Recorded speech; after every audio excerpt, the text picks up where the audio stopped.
Queridos irmãos, queridas irmãs, sejam todos muito bem-vindos ao estudo de hoje, aqui no nosso canal Servir Ponto de Luz, nesse quadro chamado Conversando Sobre, cujo tema de hoje é um tema difícil, é um tema complicado, é um tema que levanta debates, que causa revolta, mas que tem a sua razão e motivo de ser perante a doutrina espírita. Então hoje a gente vai falar sobre as guerras na visão da nossa doutrina. Antes de eu começar a falar sobre esse tema, ela não vai saber, ela não fala a nossa língua, mas eu tenho uma amiga pessoal muito querida, o nome dela é Daria, ela é da Ucrânia e ela tem passado por momentos assim de tensão, tristeza, angústia, desde que começou a guerra na Ucrânia, já tem mais de 2 anos. Então, assim, ela é uma pessoa que eu tenho contato, que tem um contato direto, está sendo afetada diretamente por essa guerra. Ela mora aqui na Espanha, mas a família dela é de Kiev, a capital da Ucrânia. Então, assim, vivem em constante terror, medo, ameaça, bombas, estilhaços, incerteza de saber se vão comer, se vão ser arrastados, né, pelo exército para servir. Ela tem um irmão que está servindo.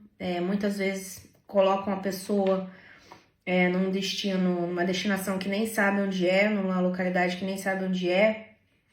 Então tudo tem muito segredo de Estado, tudo é muito estratégico no ponto de vista militar. Então nós civis, né, as pessoas normais, acabamos por ver a nossa vida, né, à mercê desses governantes, ainda que a gente esteja contra muitos deles, né? Então, assim, o principal ponto de uma guerra é que não existe mais uma vida individual, é uma vida coletiva a ser servida para uma nação, a serviço de uma nação.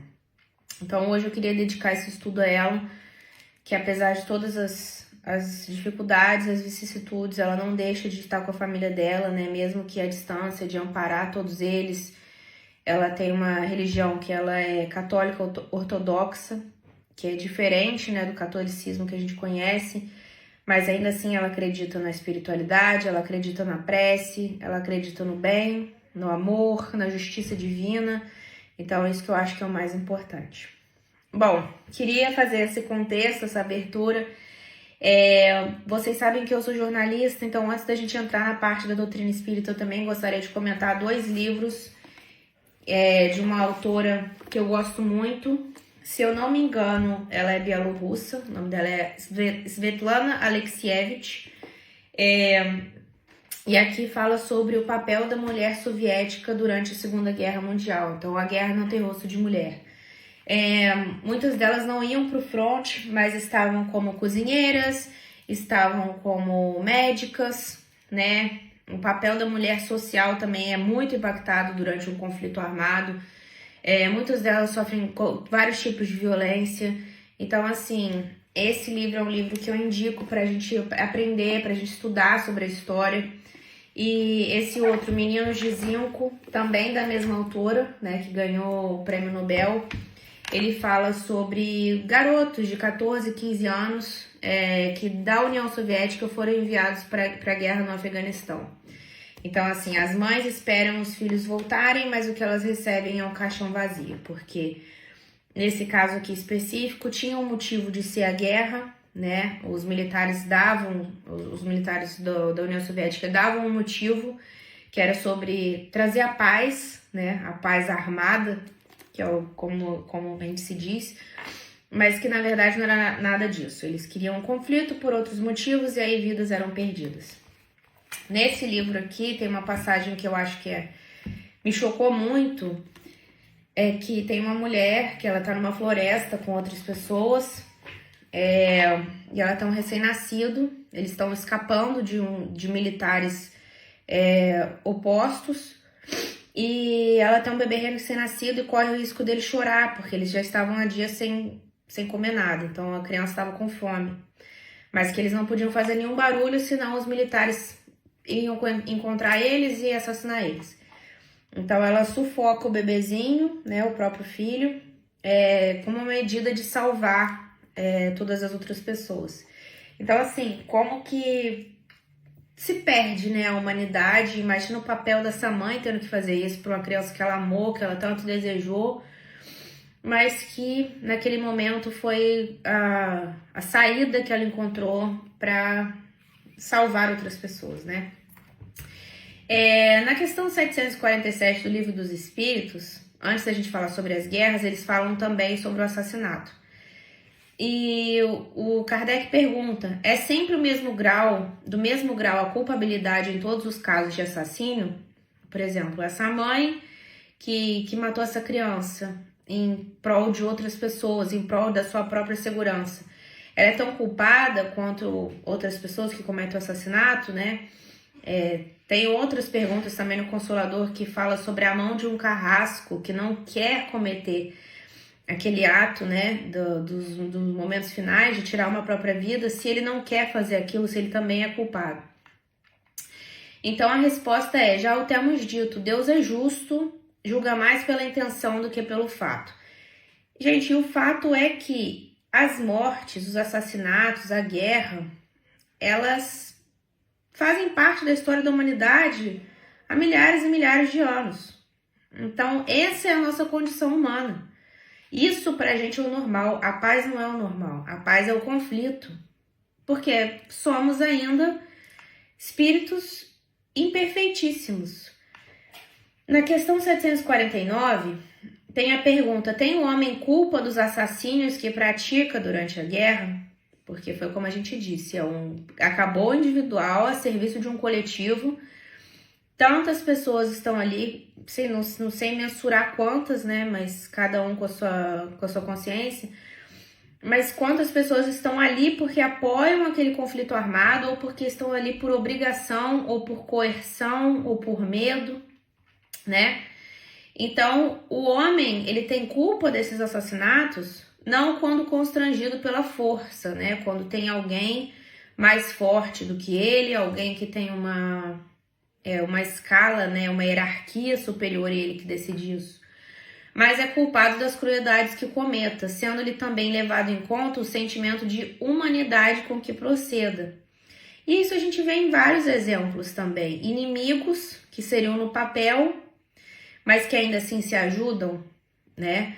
Quantos alemães durante a Segunda Guerra acolheram pessoas, incontáveis filmes que acolheram até os judeus, né, que isso era o ultraje maior, e ainda assim, então assim, o indivíduo vai ser culpado pelo mal que ele praticar e também pela humanidade que ele tratar o seu semelhante.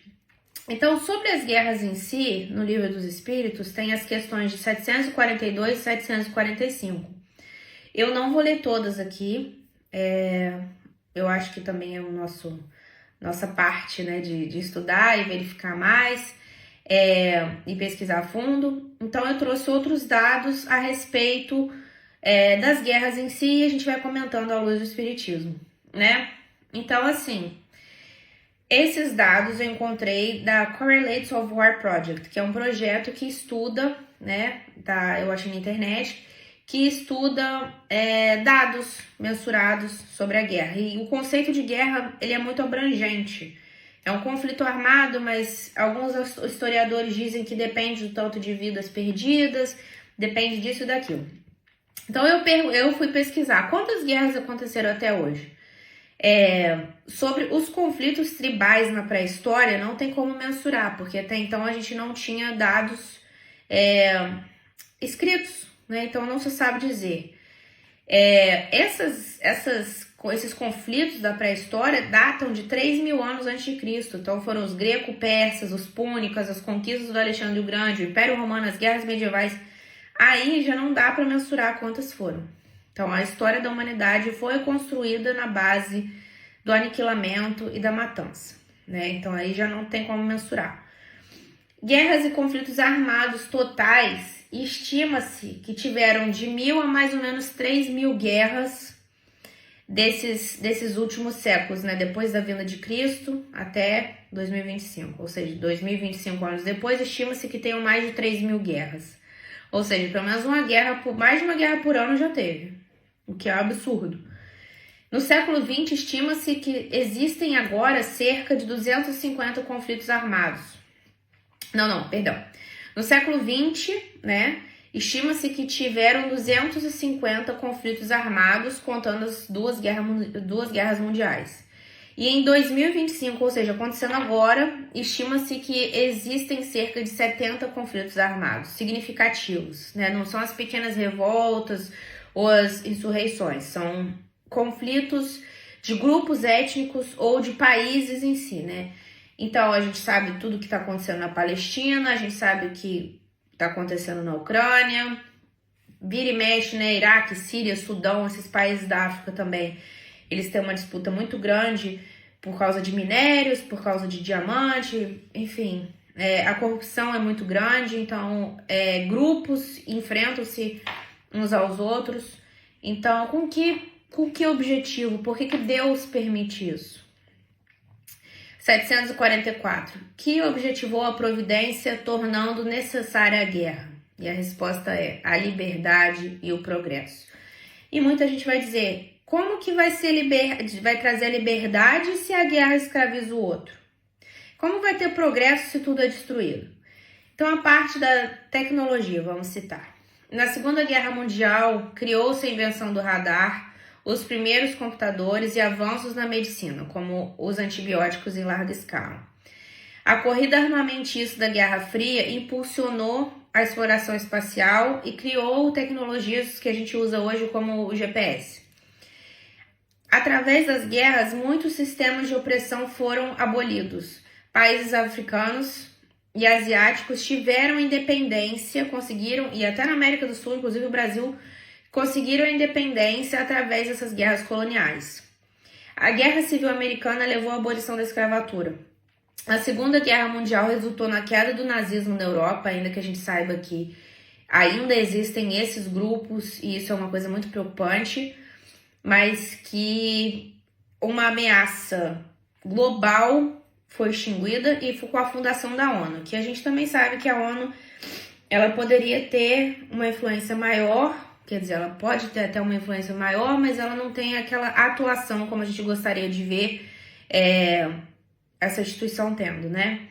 Então, no mundo, os malefícios da guerra superam os benefícios, porque são vidas perdidas, vidas que custaram, né? Países que foram destruídos, uma indústria que lucra, que é a indústria armamentista, que é uma das indústrias que mais lucra no mundo, né? Tanto de maneira legal como as forças militares, criações de tanques, mísseis, as coisas supersônicas, e hoje em dia está super tecnológico, e ilegalmente, né? Que a gente sabe que a indústria armamentista também financia o crime organizado, o terrorismo.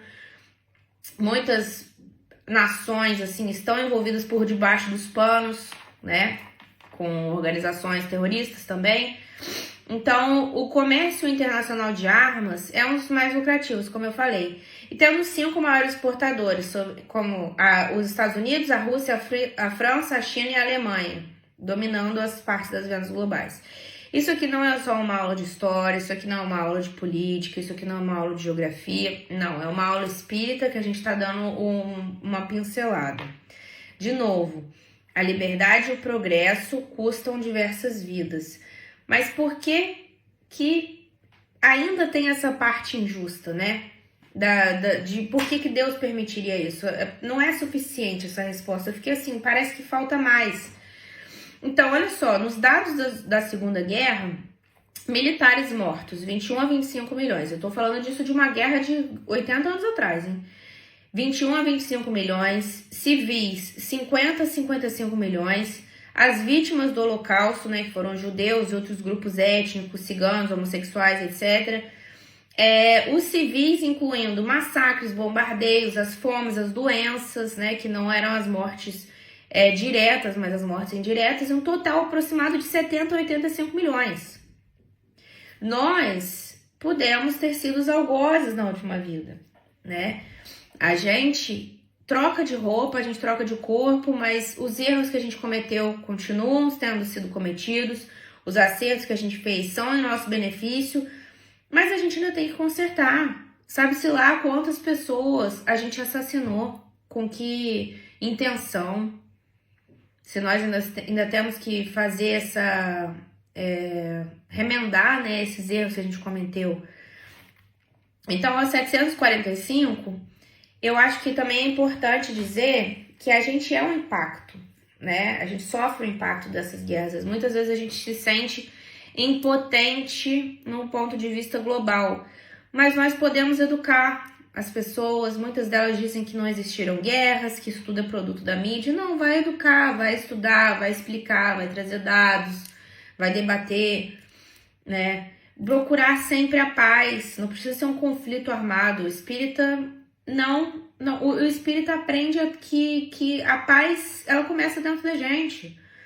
Não suscitar a raiva, não suscitar a violência, começa dentro de casa. Então, aquele que suscita a guerra para proveito seu, né? Os grandes governantes, a gente se sente impotente, queria acabar com tudo, com todas as guerras, enfim, trazer a justiça que a gente acha que é certa. Essa pessoa vai responder por isso. Esses governantes vão responder por isso, por cada uma das vidas que eles tiraram. Grande culpado é esse, muitas existências lhe serão necessárias para expiar todos os assassínios de que haja sido causa, porquanto responderá por todos os homens cuja morte tenha causado para satisfazer a sua ambição. Então, assim, vai haver justiça. Vai haver justiça, porque Deus é justo, Deus é perfeito. A providência divina sabe de tudo. Nós somos homens e mulheres do passado, responsáveis pelo bem e pelo mal que praticamos, como eu comentei, tentando nessa existência reparar os danos que a gente fez. E se a gente não mudar e trazer a nossa paz interior, e na maneira como a gente trata as pessoas, na afabilidade, na doçura, no estudo, no carinho, no amor, a gente vai continuar repetindo os mesmos erros. Então, basicamente, por que ainda existem as guerras? Nos mundos superiores, elas vão se extinguir, porque essa ainda é uma condição moral do homem, né? De uma humanidade orgulhosa, egoísta, violenta, ignorante, ambiciosa, doente, né? Então, um dia que nós entendermos que não precisamos usar da força da violência para atingirmos algum bem, algum objetivo, né? Quando a gente não tiver que impor nossas ideias através de domínio, de escravidão, da brutalidade, aí sim a gente vai estar num mundo melhor, né? Então, Chico Xavier disse, né, que a paz reinará, pelo Espírito de Emmanuel, a paz reinará na terra quando os homens se reconhecerem como os irmãos. Então, orando, mandando energias para a família da minha amiga, por todos aqueles que infelizmente se encontram numa situação de um conflito, de não saberem se hoje vão conseguir dormir, amanhã comer, se vão estar seguros, mas que a gente torce para que esses governantes estejam bem amparados, as pessoas que cometem as decisões, eles acordem mais dispostos em fazer o bem, em encerrar esses conflitos, e quem está no meio dessa situação, que sinta a nossa paz, que sinta o nosso amor, que sinta a energia que sai do nosso coração, para que um dia tudo isso acabe e a gente consiga viver num mundo de amor e paz. É isso, essa era a mensagem que eu queria deixar hoje. Um grande abraço para vocês, meus irmãos, fiquem com Deus.